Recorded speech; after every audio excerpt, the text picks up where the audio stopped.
Welcome back to the Situation Room, where today our spotlight shines down on Europe and the Middle East. First up, we'll be looking in the nation of Serbia, where an increasingly autocratic government has spent over 6 months trying and failing to break the will of a nationwide protest movement. Then we'll discuss a landmark moment for the nation of Syria, where the lifting of American sanctions may finally kick off the reconstruction this war-torn nation desperately needs. From Syria, we'll check in with Ukraine, where the nation's intelligence services may have just uncovered a plot to stab Kyiv in the back. And finally, we'll visit the nation of Turkey, where, after 40 years of armed conflict, an internal adversary has finally chosen to lay down its weapons. From protesters not getting crushed, to sanctions being lifted rather than imposed, to Ukraine not suffering a major setback, to a genuine peace deal, we've kind of got the rarest sort of Situation Room episode in store for you today. It's an optimistic one. Wow!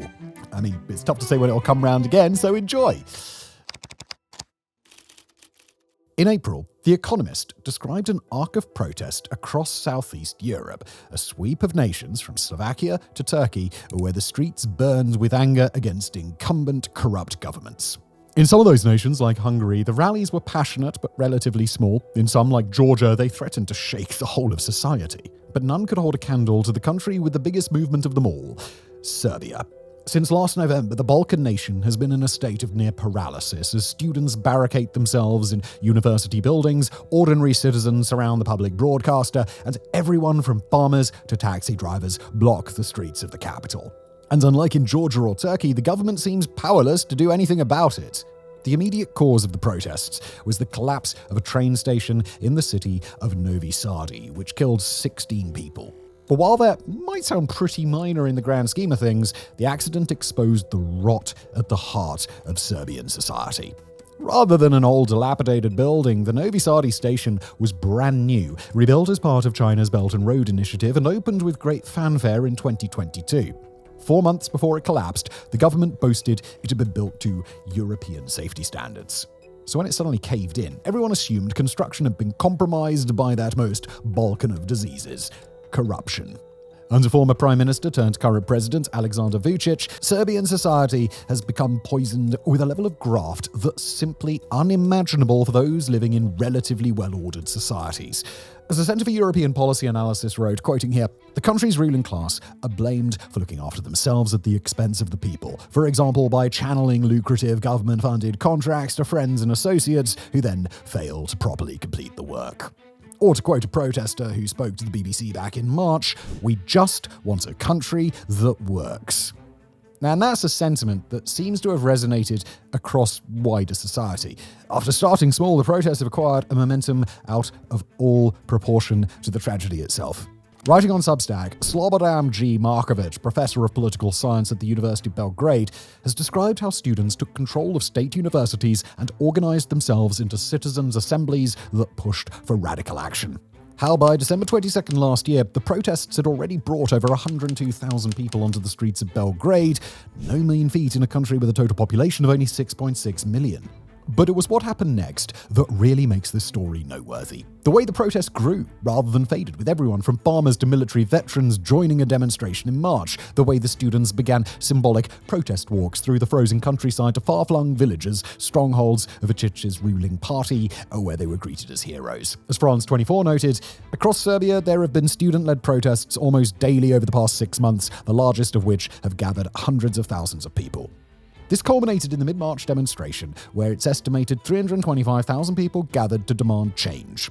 If you're from a far more populous country and feel that that number is a bit well, just know this. During the protests that overthrew Slobodan Milosevic in 2000, only roughly half that number took to the streets. These are now the biggest protests Serbia has seen in its modern history by far. In fact, some believe they may even be the biggest student-led protest seen anywhere in Europe since the whole continent boiled over in 1968. And the fascinating part, their appeal seems to only be growing. When another protest was called on May the 1st, the nation's 5 largest unions, representing 500,000 workers, announced their support. General polling has shown up to 80% of Serbs back the protesters. But perhaps the biggest sign of how far-reaching these protests are came during Easter. As eyewitness Filip Balunovic recounted in the New York Times, Muslim students from the Bosniak city of Novi Pazar arrived in Belgrade to take over the barricades so the majority Christian protesters could leave to celebrate the holiday. Present at the scene were Serbian veterans of the 1992-95 Bosnian War, one of whom declared to the parents of the Muslim students, "Don't worry about your children. There are no more ours and yours. They are all our children now." Now, for anyone who knows anything about the Balkans, this statement was, to use the technical term here, absolutely nuts. The sort of thing only possible when an entire society is turning on its head. And that's how it feels in Serbia right now. Like an ossified and unresponsive regime is starting to shatter, and something new and exciting is emerging in its place. Now, already the Prime Minister has resigned and the government has fallen. Already, the students are demanding snap elections and circulating lists of candidates for ordinary citizens to support, free from the grip of any existing parties. Just last Tuesday, a group of protesters finished a nearly 2,000-kilometre ultramarathon from Novi Sad to Brussels, a move intended to draw EU attention to Serbia's democratic backsliding. Put on your optimist's hat, and it's almost possible to believe that everything's going to work out, that something new and wonderful will emerge in the heart of the Balkans. But sadly, part of our job is to sometimes wear hats made of the blackest pessimism. There are serious reasons to believe that the protests may yet be neutered. And if they do fail, it'll be thanks to one man, President Aleksandar Vučić. Now in power for 12 years, Vučić is a former ultranationalist who headed the propaganda department under Slobodan Milosevic during the Kosovo War. During the mid-2000s, he and another ultranationalist, Tomislav Nikolic, co-founded the Serbian Progressive Party, or SNS, to broaden their electoral appeal. Although the nationalism remained, the SNS painted itself as a pro-European force that would lead the nation into the EU. Once it gained power, this heady mix allowed it to simultaneously woo nations as diverse as Germany, China, America, and Russia, ensuring broad support in foreign capitals. It's a level of support Vučić has broadly retained to this day. During the Ukraine war, for example, government-controlled media has relentlessly pushed pro-Russian narratives, all while Belgrade clandestinely transfers ammunition to neutral countries that then sell it on to Ukraine.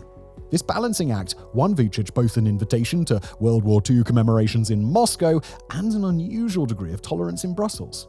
However, Vučić's secret sauce hasn't just involved sucking up to anyone and everyone. At home, his party has slowly seized control of society, taking over the media and co-opting the business class through a mixture of bribery and intimidation. And while this isn't the sort of authoritarian regime where people disappear to gulags, those who stand against the government are often hounded in the press as traitors or buried under frivolous lawsuits. On top of this, Vučić has long had a good sense of when to throw his allies under the bus. During mass protests in 2023 against violence, the education minister was forced out and snap elections were called.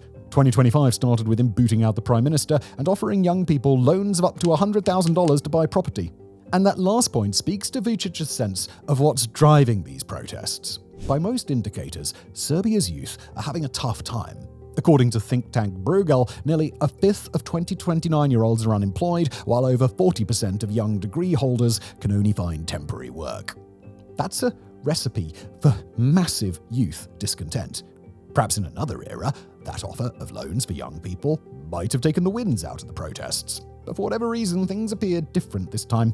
Unlike the 2016, 2023, or 2024 mass protests, the ones happening this year seem to have more staying power. Indeed, they might be best understood as part of a broader street movement within Eastern European states that are experiencing democratic backsliding, rising authoritarianism, and crippling corruption. As The Economist noted, surveying the demonstrations in Serbia, Georgia, Slovakia, Hungary, and part European Turkey, quote, "Not coincidentally, this arc includes countries run by leaders who have mixed elements of democracy with an autocratic bent. Many such strongmen have less to fear from the ballot box than they do from the street." Given that Turkey and Georgia seem to have successfully crushed recent waves of protests, the question now is whether Serbia's students will suffer a similar fate. On the gloomy side of the ledger, you have things like the weak response from other democratic nations. While Russia and China have declared themselves fully behind Vučić, America and the European Union have offered the students, at best, tepid support.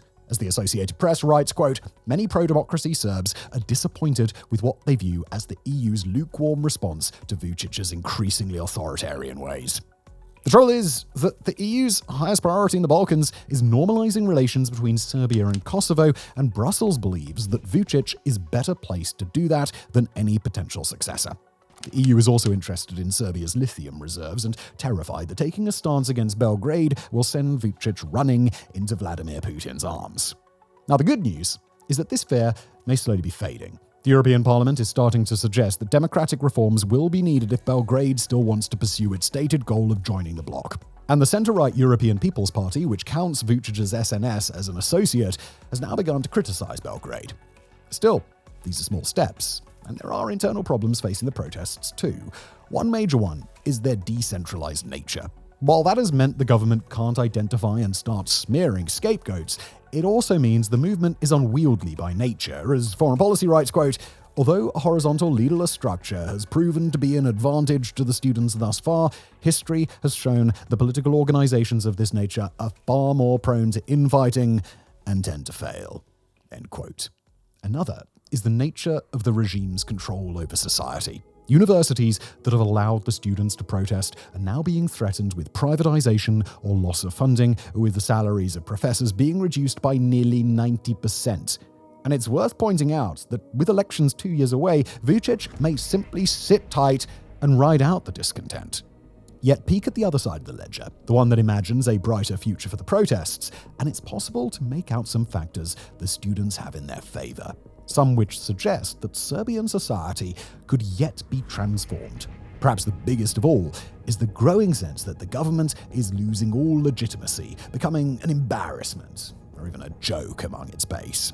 As Professor Markovic noted on Substack, an April attempt by Vučić to rally his supporters to stage a pro-government counter-demonstration attracted only 55,000 people. Many of them were state employees who'd been forced to attend and who drifted away en masse even as Vučić was making his speech. As the professor writes, quote, "It turned out to be a fiasco." Add to this the welcome the students seem to be getting on their epic walks to rural regime strongholds, and it begins to seem possible that change could be in the air.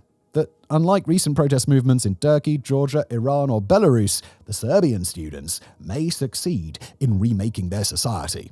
But this wouldn't be WarFronts if we didn't end on a note of caution, so let's close out this segment by highlighting the conclusion of a recent piece in Foreign Policy, which suggested even a successful revolution might wind up repeating the mistakes made in the Arab Spring, when nations like Egypt simply swapped out one authoritarian for another. To quote that piece, "Even if Serbia's students do somehow succeed in ousting Vučić, this could easily open a path for an even more illiberal figure to take his place.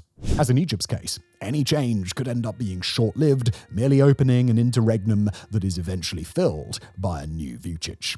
End quote. Protest movements may naturally be built on hope, but only time will tell whether the hopes of Serbia's students today are realistic or merely naive. Now, just before we move on to the next story today, we want to take a quick pause and tell you about a couple of cool new developments here at WarFronts. The first is our weekly newsletter, which recently crossed 6,000 subscribers. Thank you, everybody. It's a quick hit of conflict-related news, and it lands in your inboxes every Tuesday and Friday and keeps you up to date on all the stuff that we didn't have time for on the Situation Room. Basically, if you love these segments, you will love this newsletter. Every edition has at least one longer feature on an underreported conflict, plus several smaller chapters to quickly get you up to speed on what's happening around the world. It is free and always will be, and you can subscribe by following the link in the description below. And the second thing I'm going to plug is our new merch store. It's got cool things like caps and shirts and endless ways to express your fandom. Or hey, maybe you're just hoping for like-minded people to come up to you on the street and ask your opinion on Iran's proxy militant networks or the conflict in Somalia. Well, with those caps, you could broadcast your geopol nerdiness to all around you. Link below.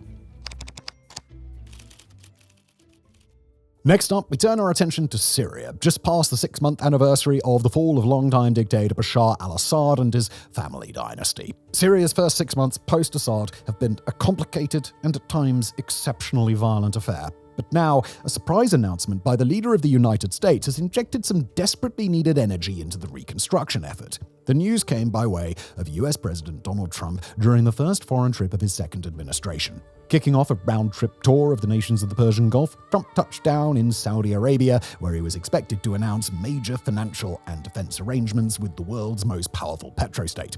Trump and Saudi Crown Prince Mohammed bin Salman would ink a deal worth $600 billion of Saudi financial commitment to US interests, plus an arms package from Washington to Riyadh worth close to $150 billion. But while those gargantuan investments are important news all on their own and may swell to mutual investments of over $1 trillion in the coming months, they still were not the most important geopolitical earthquake that Trump unleashed.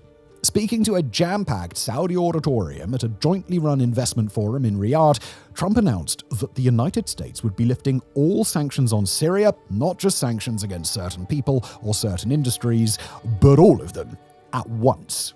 Said Trump in his remarks, quote, "I will be ordering the cessation of sanctions against Syria in order to give them a chance at greatness. In Syria, which has seen so much misery and death, there's a new government that will hopefully succeed in stabilizing the country and keeping peace. That's what we want to see." End quote.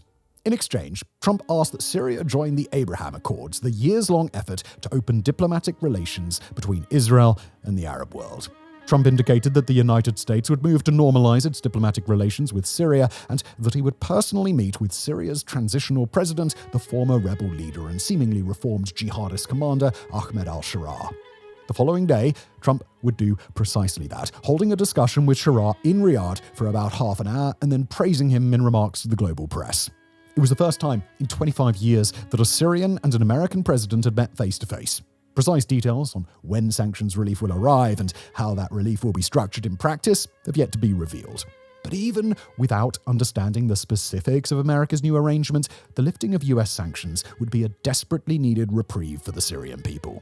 For onlookers who've only checked in on the post-Assad era in Syria intermittently, or only when it's made major headlines around the world, that may be a surprise. After all, Ahmed al-Sharaa and his government used to fight alongside al-Qaeda, and their administration has already presided over widespread massacres of Syria's Alawite minority, as well as a separate round of hostilities with the Syrian Druze community. But as closer observers of the Syrian transition already know, the nation has been hamstrung in its ability to even start a recovery because of the international sanctions regime. And at times, the sanctions have even been partially to blame for the violence and uncertainty of the last several months. Take the massacres of Alawites in early March of this year. Those massacres were carried out by a combination of Syrian internal security forces, militias that are aligned with the government, and a subset of militias and even private citizens that chose to take advantage of the chaos and settle old scores. But subsequent investigations have yet to show any evidence that the Sharaa government ordered or condoned the violence. And in fact, the government couldn't keep its security forces in check because of the Western sanctions regime. Right now, Syria's security forces and its associated pro-government militias are made up of dozens, if not hundreds, of former rebel groups, many with starkly divergent ideologies, true loyalties to their own internal leaders, and lasting, often extreme resentment of other groups within the country. The Syrian transitional government has made the decision to try and get these groups under the banner of the national security apparatus, because the alternative is just to have tens of thousands of experienced and well-armed former fighters running around and doing whatever they'd like, basically sending Syria into a state of anarchy. But under the crush of international sanctions, there's nowhere near enough money to go around within the Syrian government, meaning that Syria can't pay those security forces. It can't conduct mass training and restructuring efforts, and it has very little leverage to influence their behavior. The group's own commanders are the ones paying them, and when those commanders choose to go rogue, neither they nor their fighters will have any incentive to think twice and restrain themselves. Groups inside the Syrian security forces that appear to have led the Alawite massacres, for example, have since been revealed to be a pair of insurgent groups with a record of recent atrocities. But without sufficient finances, the Syrian government lacked the resources to vet and properly reassign them, to incentivize them to leave the area once tensions started rising, or, in an ideal world, to fund a military that could have kept them in check and gotten them to disarm, rather than having to adopt the obviously problematic solution of integrating them into the government and simply hoping that nothing goes sideways. If the Syrian government can re-enter the global financial system, however, and if it can solicit real financial support from other nations and humanitarian organizations, then this and a wide range of other problems could start to be addressed. Syria could begin paying its security forces, filling its ranks with newer or less ideologically extreme recruits, and incentivizing former rebels to participate in a proper command and control structure. Humanitarian organizations that have long been prohibited from working in Syria could now descend on the nation in full force and rebuild the hospitals, the schools, the physical infrastructure, and the food and water distribution services that have been shattered by over a decade of war. The Syrian economy can begin to reconsolidate, and indeed, its internal financial markets have already begun to rebound. American firms can start to participate in the rebuilding process, reopen trade, and in the process, funnel more revenue to a Syrian administration that's trying to rebuild a post-Assad bureaucracy and get things back to normal. A Syria that can fund its own defense can better deal with ongoing insurgencies like the Islamic State and sniff out Hezbollah and other Iranian proxy networks on its soil. A Syria that could bolster its internal law enforcement can begin crackdowns on the nation's booming illicit drug industry and place greater protection around vulnerable minority communities. And a Syria that can rebuild homes, then neighborhoods, and then entire communities is a Syria that may one day welcome back the more than 6 million refugees who are thought to still be living abroad. If you'd like to learn more about what sanctions relief could achieve in Syria and learn more about why the former jihadists of the Sharia government might actually be able to earn the world's trust, we published a deep dive episode on the topic which was released back on April the 17th. In the larger geopolitical sense, the decision to relieve sanctions came with a wide range of implications. Especially notable was the role of Turkish President Erdogan, who reportedly participated by video call in the discussion between Trump, Sharia, and Mohammed bin Salman. Turkey has been making a play for greater influence in Syria since the overthrow of Assad, and the idea that sanctions relief from the US would come via Erdogan's intervention would seem to herald a new status quo in which Turkish influence in Syria is condoned or even supported by major world powers. The announcement also came at a time when Trump's petrostate tour was raising eyebrows for another reason, namely that he chose to visit Saudi Arabia, Qatar, and the Emirates, but not Israel. The US hasn't exactly become an adversary to Jerusalem, seemingly signing off on the Netanyahu government's hardline approach to the Gaza Strip. But between Trump declining to visit personally and Washington's decision to end Houthi operations in a decision that didn't involve Israel, there does seem to be some trouble in paradise. For Syria, that's especially relevant, with Israel in control of a large buffer zone in the south of the nation and attempting to force Syria's own security forces out of areas south of the capital. The stipulation that Syria join the Abraham Accords would, of course, provide some benefit for Jerusalem, but even that may be a hard pill to swallow for a Netanyahu government that sought to frame Syria's new leaders as a major threat to the region. For Israel, Washington's decision to lift sanctions, and to do so hand in hand with Erdogan, will likely be read as a tacit endorsement of Turkey's claim that it should manage Syria and a rejection of Israel's. And with any luck, the decision taken by the United States will clear the way for other Western nations to lift their own sanctions against Damascus. The UK has already lifted sanctions on several elements of the Syrian government, while the European Union has lifted select sanctions related to the energy and financial sectors, as well as some others. But a crush of sanctions from Europe still remain, and with any luck, America's decision to take a new approach will prompt European nations to do the same. China has begun to surge its own support to the new Syrian government, and Canada is working to step up its involvement, while the Arab League has been leading international calls for sanctions relief. With economic restrictions lifted, private business is expected to invest heavily in Syria from all across the globe, while nations like Jordan, Turkey, and other nearby trading partners will be able to reopen the full scope of regional trade with Syria without fear of repercussions from the rest of the world. The very same oil-rich states that Trump has visited, Saudi Arabia, Qatar, and the Emirates, now basically have a free pass to flood gargantuan sums of money into the nation. With estimates on the cost of Syrian reconstruction ranging from $400 billion on the low end to the equivalent of $1 trillion on the high end, those investments cannot come soon enough. But those figures, while daunting, are nothing that the full and unfettered power of global trade and investment can't find a way to scrape together. For Syria, the real question now is accountability. We've said it before on this channel, and we'll say it again. Even though Ahmed al-Sharaa and the new Syrian government have seemed to be doing the real work of reconstruction and reconciliation, that does not mean the world can just trust them blindly. These are leaders with a highly questionable past, with a shaky but strengthening mandate to rule a nation, and as the world has seen time and time again across modern history, today's freedom fighters can very quickly become tomorrow's dictators. But another point we've made before, and will probably make again in the future, is that there isn't an objectively right option to lead Syria right now. There are other figures like Sharaa, with power in their own communities, questionable backstories and recent policies, and the potential to be a bit better or a bit worse than Sharaa and his government. Or there are groups like the Islamic State. That's the other option, and with such a difficult contrast, it may make a bit more sense that the world would take a chance on Sharaa. Over the last week or two, the Syrian government has been hard at work developing state structures to work with the UN and other groups to deliver humanitarian aid. It's been establishing a foundation for a new Syrian industrial base, new systems to coordinate and deal with national emergencies and disasters, and comprehensive deals with groups like the Kurdish-led Syrian Democratic Forces to ensure that today's internal divisions don't become the fault lines for tomorrow's conflicts. Rates of violence are on the decline, at least for now, while international economic cooperation is on the rise. None of that, absolutely none of it, means that Syria's transitional government is destined to succeed.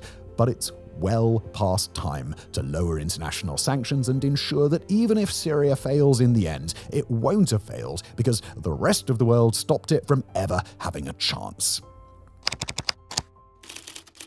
Alright, from Syria we move on to another nation ravaged by war, Ukraine. But in a break from our usual Ukraine fare on this channel, we're not headed to the country's battle lines in the east. Instead, we're turning our attention to Ukraine's western flank, an area that's supposed to be safe under Europe's watch. There, the threat at hand comes neither from the Russian vassal state of Belarus, nor from crafty Russian saboteurs in enemy territory. Instead, it comes from the European Union nation of Hungary, a nation that, according to Ukraine, has now gone entirely rogue.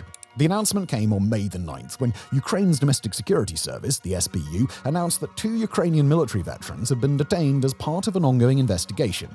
According to the SBU, the 2 veterans, a man and a woman, had been part of a spy network set up by Hungarian military intelligence probing Ukraine's defenses in a western region called Zakarpattia. According to the SBU, the spy network was actively engaged in efforts to assess Ukrainian military defenses in the region, while at the same time assessing how locals in the region felt about Ukraine, about the war, and about the prospect of a military invasion by neighboring Hungary.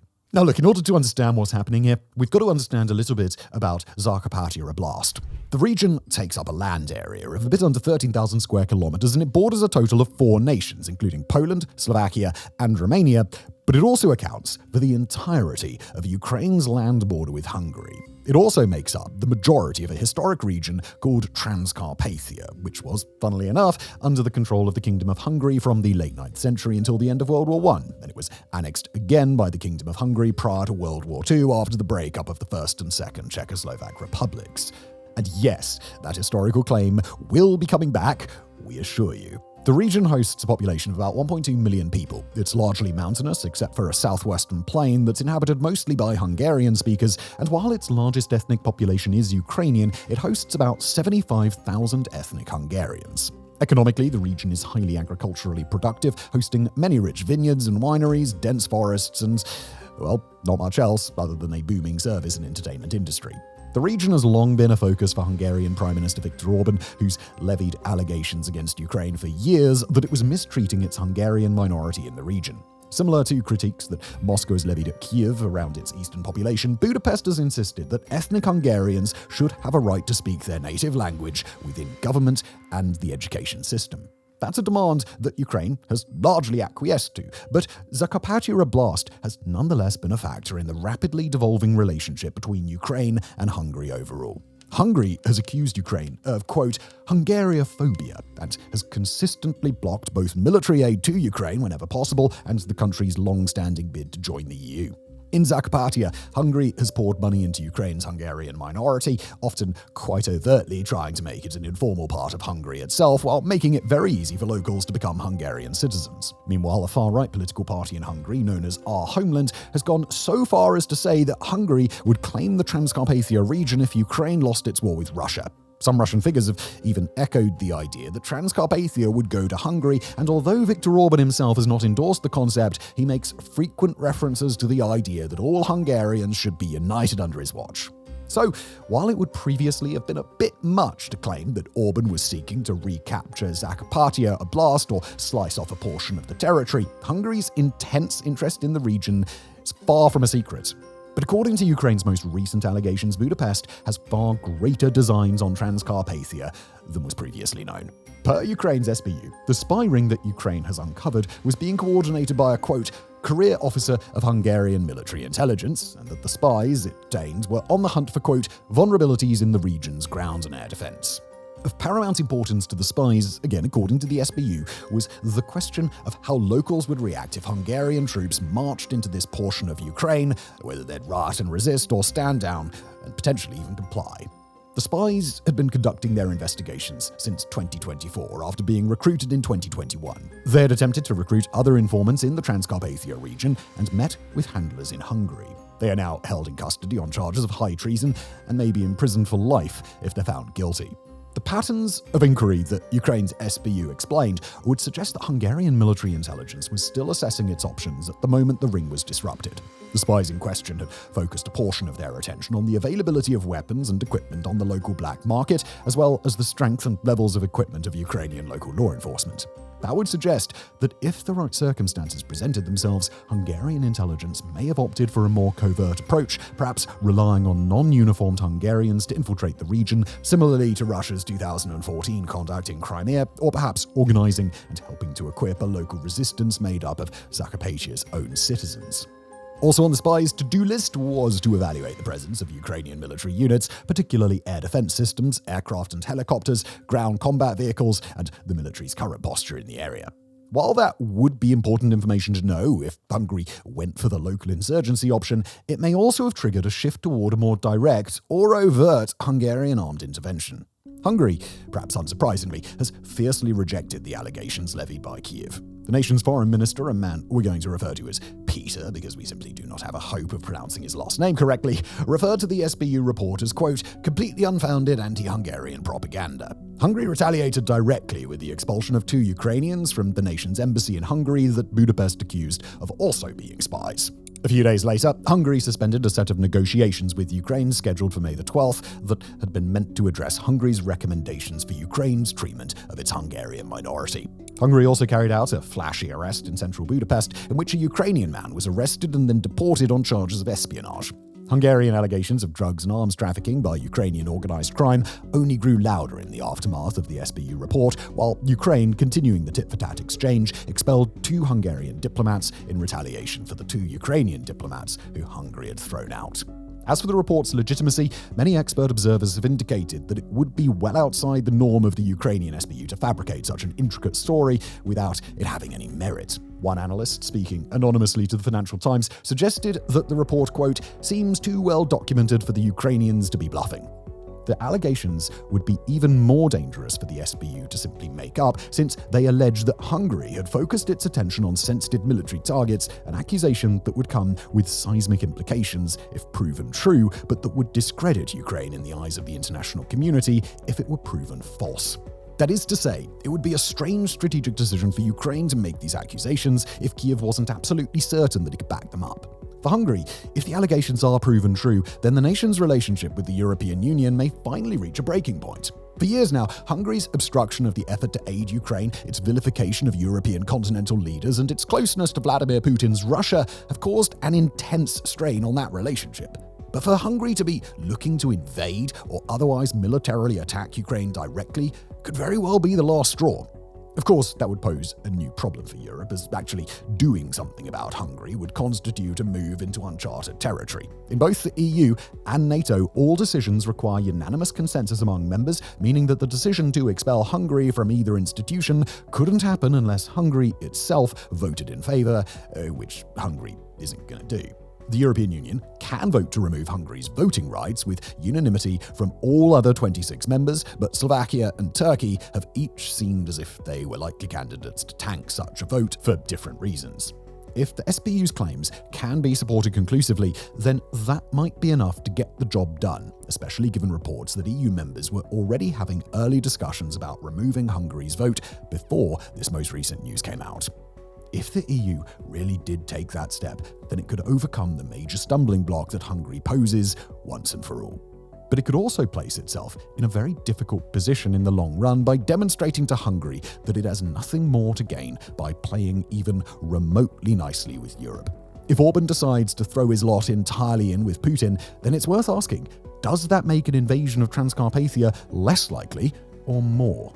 Would such a rebuke to Hungary ensure that any sensitive military or intelligence information Hungary has, including what it gathered in Transcarpathia, is sent along to Moscow if it hasn't been already? Does harsh action against Hungary prompt rebellion from other Putin-friendly EU leaders like Robert Fico in neighbouring Slovakia? And what happens if Hungary is no longer a voting member of the EU, but it is still a part of the NATO alliance?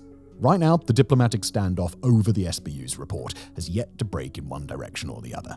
But if conclusive evidence is provided by the SBU to the rest of Europe, then Hungary will be facing a real reckoning, and there's a world in which Ukraine could end up fighting a war on two fronts. For Ukraine's sake, for Hungary's, and especially for Zakarpattia Oblast, let's hope that these two sides can figure out another way forward. Finally, we touch down in the nation of Turkey, where for once we're going to take an opportunity to talk about peace here on the situation and not war. The peace agreement in question is some 40-plus years in the making between the Turkish government in Ankara and a militant group called the Kurdistan Workers' Party, better known as the PKK.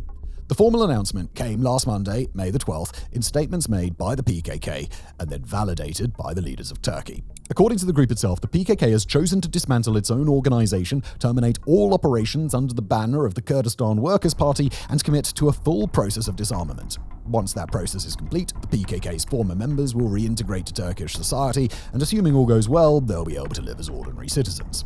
The move was hailed as a major victory by Turkish President Erdogan, who called it a critical step in the process of building a, quote, terror-free Turkey, and around the world the PKK's decision was received with overwhelming approval from other nations and international bodies. The conflict between Turkey and the PKK first began back in 1978 when the Kurdistan Workers' Party formed an armed wing to lead a coalition of insurgent groups demanding separation or formal autonomy for the ethnic Kurdish population of the Middle East. Under its founders, a group of students led by Abdullah Öcalan, the PKK transitioned into a full-scale insurgency in 1984. From then until now, well over 40,000 people have been killed in fighting at rates of about 1,000 a year, with the dead consisting mostly of Kurdish civilians. Multiple peace efforts have failed in the past decades, and although Abdullah Öcalan was captured in 1999 and has been imprisoned ever since, the PKK has kept up its low-grade insurgency through the 2010s and into the early 2020s.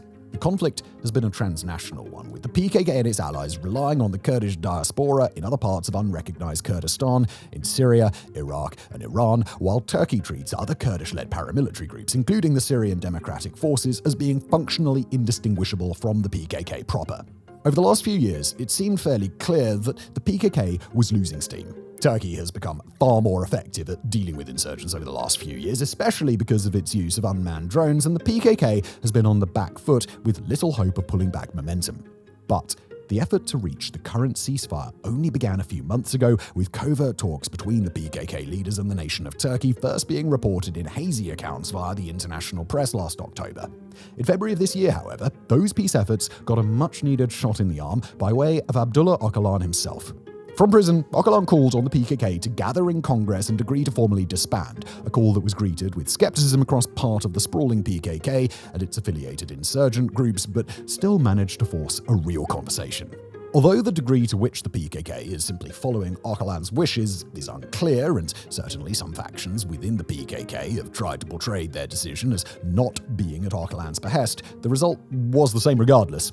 On March the 1st, the PKK announced a unilateral ceasefire in exchange for Turkey agreeing to a legal framework to engage in peace negotiations. Since then, the two sides have made major progress, and by mid-May, less than 3 months after the ceasefire was first declared, the PKK was ready to lay down its arms for good. There are, however, outstanding problems that will still need to be addressed. Turkey, for example, has yet to agree to any changes in its treatment of Öcalan himself, who, as a figure emblematic of the Kurdish struggle, can be a valuable symbol of peace or lead his organization back to war if he were to double-cross Ankara after being released. Nor is there a plan for former PKK fighters who may be able to remain peacefully in Turkey, but may need to relocate to other nations depending on the conditions established as this all shakes out. The fates of imprisoned Kurdish politicians is still in doubt, as is the question of whether Turkey will choose to dismantle Kurdish-led local administrations in areas where the PKK has been strong for generations. Some of those challenges have most likely been addressed behind the scenes, but as of the time of writing, the terms that will govern these ex-rebels' reintegration into Turkey have not been made public. As for why Turkey's increasingly autocratic president would allow the PKK to disarm without being punished further, well, the answer may, in fact, be a self-serving one. Erdogan is facing the expected end of his term in office in 2028, but he's made no secret of his desire to stay in power, something he could do if he can force the passage of a new constitution that would rewrite or erase many limitations of the Turkish presidency. Erdogan doesn't quite have the support to get over the hump, but if Turkey's most important pro-Kurdish party, the People's Equality and Democracy Party, agrees to support him, then he may well become president for life. It's fairly straightforward trade. Turkey stops targeting Kurdish communities and insurgents, at least for the time being, and in exchange, Kurds ensure that Erdogan can remain in power for as long as he'd like. But although the PKK's decision to lay down arms is a historic one, it's not necessarily the end of Turkey's problems with insurgent groups. The PKK and its associated militias have chosen to lay down arms, but broad agreement among their ranks is not the same as unanimity. It's a cycle that's played out in conflict after conflict across history. A broad majority of former insurgents choose to lay down their arms, but splinter groups decide to keep up the fight. Ireland's provisional IRA declares a ceasefire, and the fight is kept up by the real IRA, the continuity IRA, and others, just to give one example. There are no guarantees that similar factions within the PKK or within the larger constellation of Kurdish insurgency won't continue to keep up the fight, and that could pose a problem even for the ex-PKK members who do hold to the ceasefire. President Erdogan appears to be entirely aware that the disarmament process won't be easy, and already the Turkish government is placing pressure on other Kurdish factions to respect and follow the PKK's decision. Said Erdogan himself, and we'll quote here, "We consider this announcement to encompass all of the organization's branches, including those in northern Iraq, Syria, and Europe." In some regards, that statement could be taken as an act of leniency by Erdogan, permitting other insurgent groups to quietly lay down their arms, avoid making a fuss, and with that, avoid losing face in the eyes of their own supporters. But there's also a dangerous inverse to account for here. If one group chooses to reopen hostilities, even if that group doesn't consider itself to be a part of the PKK, then Turkey may choose to hold all groups responsible, even those that have disbanded. Remember, Turkey has historically chosen not to distinguish between the PKK and other groups that consider themselves separate entities. Erdogan doesn't have to start making those distinctions now, and if he doesn't, then even a small group of radical hardliners could end up disrupting the entire integration process. And make no mistake here, Erdogan will be watching. Quoting him again here in statements just after the PKK disarmament was announced, "Our intelligence agency and other authorities will follow the upcoming process closely to avoid any road accidents and to ensure the promises made are kept." The quote ends. But as rocky as the road to peace will be for Turkey and the PKK, the fact does remain, these bitter enemies have managed to cross a threshold that took more than 40 years to reach, putting aside lasting bitterness in the name of peace. Really, that's all anybody can hope for, and with any luck, the entire Middle East will be a little bit better for it. Thank you for watching.